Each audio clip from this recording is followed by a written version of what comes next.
Hello friends, welcome my YouTube channel.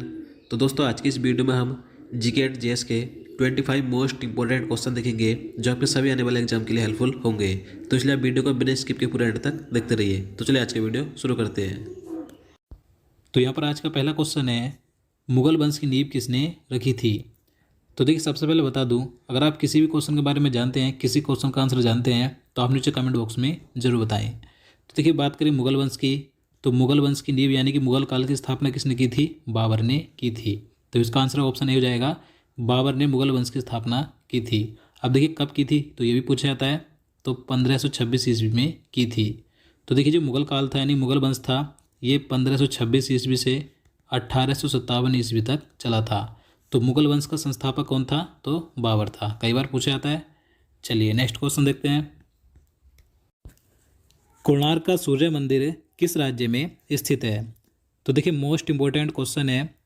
तो इसका answer option D हो जाएगा, ओडिशा राज्य में। तो देखिए, ये जो कोणार्क का सूर्य मंदिर है, यह ओडिशा राज्य के कोणार्क शहर में स्थित है। और देखिए, यह सूर्य देवता को समर्पित है। तो ये भी कई बार पूछ लिया जाता है। और देखिए, बता दूं कि इस मंदिर का निर्माण 13वीं शताब्दी में गंग वंश के राजा नरसिंह देव ने करवाया था, याद रखना है। और देखिए, यूनेस्को ने इसे वर्ष 1984 में विश्व धरोहर स्थल घोषित किया था। तो इसलिए क्वेश्चन महत्वपूर्ण हो जाता है, क्योंकि जो कोणार्क का सूर्य मंदिर है, यह विश्व धरोहर स्थल में शामिल है, याद रखना है। अगला क्वेश्चन है, ब्लैक पैगोडा किस मंदिर को कहा जाता है? तो देखिए, ये भी महत्वपूर्ण प्रश्न है कि ब्लैक पैगोडा किस मंदिर को कहा जाता है? तो कोणार्क के सूर्य मंदिर को ही कहा जाता है। तो इसका आंसर ऑप्शन भी हो जाएगा, कोणार्क सूर्य मंदिर को, याद रखना है। चलिए नेक्स्ट क्वेश्चन है, क्वेश्चन नंबर 4 है, हुमायूं का पूरा नाम क्या था? तो देखिए, मोस्ट इंपॉर्टेंट क्वेश्चन है। अगर आप इसका आंसर जानते हैं तो नीचे कमेंट बॉक्स में ज़रूर बताएं। तो इसका राइट आंसर ऑप्शन बी हो जाएगा, नसीरुद्दीन हुमायूं। नसीरुद्दीन हुमायूं, ये इसका पूरा नाम था, जरूर याद रखिएगा। जयदेव द्वारा लिखित ग्रंथ कौन सा है? तो इसका आंसर ऑप्शन बी हो जाएगा, गीत गोविंद। तो देखिए, जयदेव एक प्रसिद्ध गणितज्ञ थे जिनकी महत्वपूर्ण रचनाएं थीं गीत गोविंद और रति मंजरी। तो दोनों याद रखनी है। चलिए नेक्स्ट क्वेश्चन है, शहजादियों में से किसने प्रसिद्ध पुस्तक हुमायूंनामा लिखा है? तो देखिए, हुमायूंनामा कई बार पूछा था, किसने लिखा था? तो गुलबदन बेगम ने लिखा था। तो इसका आंसर ऑप्शन डी हो जाएगा, गुलबदन बेगम ने। देखिए, हुमायूंनामा मुगल शासक हुमायूं की जीवनी है, जिसे हुमायूं की बहन गुलबदन बेगम ने लिखा था। तो गुलबदन बेगम कौन थी? हुमायूं की बहन थी, याद रखना है। चलिए नेक्स्ट क्वेश्चन है, मालगुडी डेज के रचनाकार कौन है? तो इसका राइट आंसर ऑप्शन बी हो जाएगा, आर के नारायण। देखिए, मालगुडी डेज अंग्रेजी साहित्य के भारतीय लेखक आर के नारायण द्वारा लिखित एक कहानी संग्रह है, याद रखना है। अगला क्वेश्चन है, अर्थशास्त्र पुस्तक के लेखक कौन थे? तो देखिए, कई बार पूछा जाता है, अर्थशास्त्र बुक के लेखक कौन थे? तो चाणक्य थे। तो इसका आंसर ऑप्शन ए हो जाएगा, चाणक्य। देखिए, चाणक्य को अन्य नाम कौटिल्य और विष्णुगुप्त के नाम से भी जाना जाता है। देखिए, चाणक्य ये चंद्रगुप्त मौर्य के महामंत्री थे। और देखिए, बात करें कि अर्थशास्त्र का जनक किसे माना जाता है, तो एडम स्मिथ को माना जाता है। चलिए अगला क्वेश्चन है, बाबर का पूरा नाम क्या था? तो देखिए, ये क्वेश्चन रेलवे एनटीपीसी एग्जाम 2021 में पूछा गया था कि बाबर का पूरा नाम क्या था। तो इसका राइट आंसर ऑप्शन डी हो जाएगा, जहीरुद्दीन मोहम्मद बाबर, ये इसका पूरा नाम था, याद रखना है। चलिए नेक्स्ट क्वेश्चन है, बाबर का मकबरा कहाँ पर है? तो देखिए, बाबर का जो मकबरा है यानी कि इसकी जो कब्र है कहाँ पर है? तो काबुल अफगानिस्तान में है। तो इसका आंसर ऑप्शन बी हो जाएगा, काबुल में। अब देखिए, मैं आपको बता दूं, बाबर की जो मृत्यु हुई थी आगरा में हुई थी। तो बाबर की मृत्यु के बाद इसे आगरा में ही दफनाया गया था, लेकिन बाबर की यह इच्छा थी कि उसे काबुल में दफनाया जाए। तो इसकी इच्छा अनुसार इसे काबुल में लाकर बाग में दफनाया गया था। तो इसलिए बाबर का मकबरा कहाँ पर है? तो काबुल में है, याद रखना है। चलिए नेक्स्ट क्वेश्चन देखते हैं, निम्नलिखित भारतीय राज्यों में से किससे होकर कर्क रेखा नहीं गुजरती है? तो देखिए, आप सभी जानते हैं, जो कर्क रेखा है ये भारत के मध्य से होकर 8 राज्यों से होकर गुजरती है। अब 8 राज्य कौन कौन से हैं? तो देखिए, गुजरात, मध्य प्रदेश, छत्तीसगढ़, राजस्थान, झारखंड, पश्चिम बंगाल, त्रिपुरा और मिजोरम। तो ये भारत के 8 राज्य ऐसे हैं जिनसे कर्क रेखा होकर गुजरती है। तो इन ऑप्शन में से इसका आंसर क्या हो जाएगा कि जहाँ से कर्क रेखा होकर नहीं गुजरती, तो वो है उत्तर प्रदेश। उत्तर प्रदेश से कर्क रेखा होकर नहीं गुजरती है, याद रखना है। अगला क्वेश्चन है हैदराबाद किस नदी के किनारे स्थित है। तो देखिए हैदराबाद किस नदी के किनारे बसा है, तो ये है मूसी नदी के किनारे। तो इसका आंसर ऑप्शन सी हो जाएगा। अगला क्वेश्चन है अहमदाबाद किस नदी के किनारे बसा हुआ है। तो देखिए गुजरात का अहमदाबाद शहर किस नदी के किनारे है, तो आप इसका आंसर भी नीचे कमेंट बॉक्स में बता सकते हैं। तो ये है साबरमती नदी के किनारे। तो इसका आंसर ऑप्शन सी हो जाएगा। नेक्स्ट क्वेश्चन है भारत के सर्वोच्च न्यायालय की पहली महिला न्यायाधीश कौन थी। तो देखिए ये क्वेश्चन भी कई बार एग्जाम में पूछा जाता है कि सुप्रीम कोर्ट की पहली महिला न्यायाधीश कौन बनी थी। तो उनका नाम है फातिमा बीबी। तो इसका आंसर ऑप्शन सी हो जाएगा। फातिमा बीबी, इनका पूरा नाम है मीरा साहिब फातिमा बीबी। तो ये सुप्रीम कोर्ट की पहली महिला न्यायाधीश थी। देखिए इसी के साथ ही भारत की पहली महिला न्यायाधीश भी थी। और ये किस राज्य से थी, तो केरल राज्य से थी।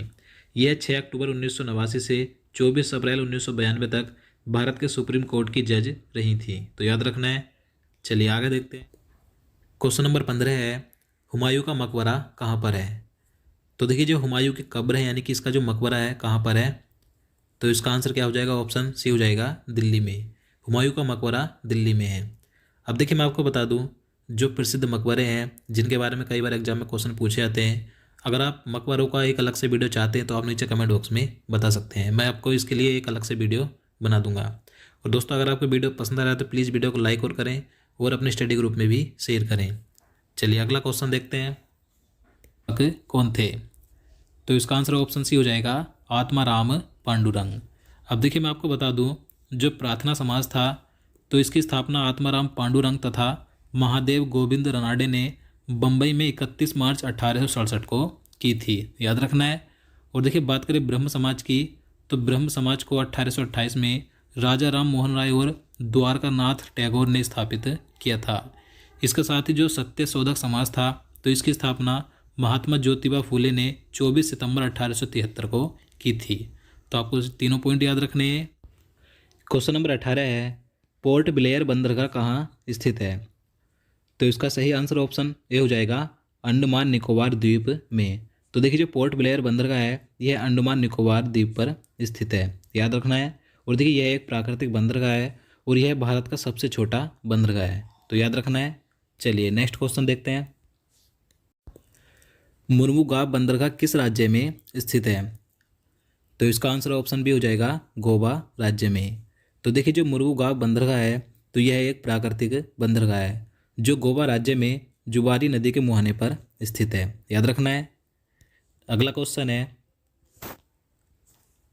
निम्न में से कौन सा एक जुआरीय बंदरगाह है। तो देखिए मोस्ट इंपॉर्टेंट क्वेश्चन है, मैंने आपको इसके बारे में पहले ही बताया है। तो देखिए एक जुआरीय बंदरगाह कौन सा है इनमें से, तो कांडला बंदरगाह। जो कांडला बंदरगाह है यह एक जुआरीय बंदरगाह है। तो इसका आंसर ऑप्शन बी हो जाएगा। याद रखना है। चलिए अगला क्वेश्चन है कपाल कुंडला के लेखक कौन है। तो इसका आंसर ऑप्शन बी हो जाएगा, बंकिम चंद्र चटर्जी, यानी कि बंकिम चंद्र चट्टोपाध्याय कपाल कुंडला के लेखक हैं।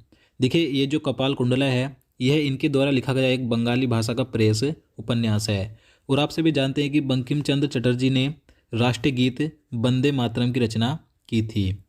चलिए अगला क्वेश्चन है प्रसिद्ध उपन्यास चरित्रहीन के उपन्यासकार कौन हैं। तो इसका आंसर ऑप्शन ए हो जाएगा, शरत चंद्र चट्टोपाध्याय। याद रखना है। चलिए अगला क्वेश्चन है इंडिका का लेखक कौन था। तो इसका आंसर ऑप्शन बी हो जाएगा, मेगास्थनीज।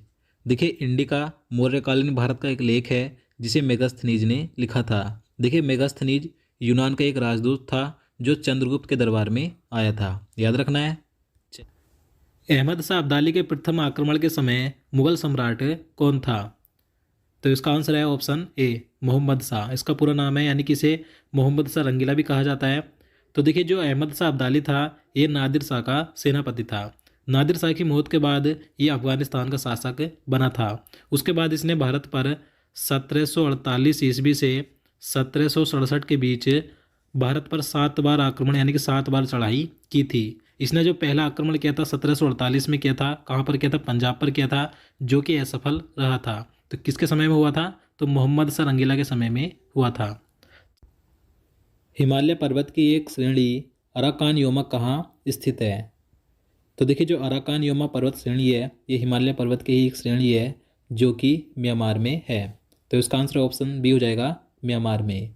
देखिए अराकान योमा को ही रखाइन पर्वतमाला भी कहते हैं, तो आपको याद रखना है। और देखिए ये जो अराकान योमा पर्वत श्रेणी है ये भारत और म्यांमार की सीमा निर्धारित करती है। अब देखिए इसकी ऊंचाई कितनी है, तो इसकी ऊंचाई है 3094 मीटर, याद रखना है। तो दोस्तों आज के लिए इतना ही। उम्मीद करता हूँ आपको वीडियो पसंद आएगा। अगर आपको वीडियो अच्छा लगा हो, आपके लिए हेल्पफुल हो, तो प्लीज़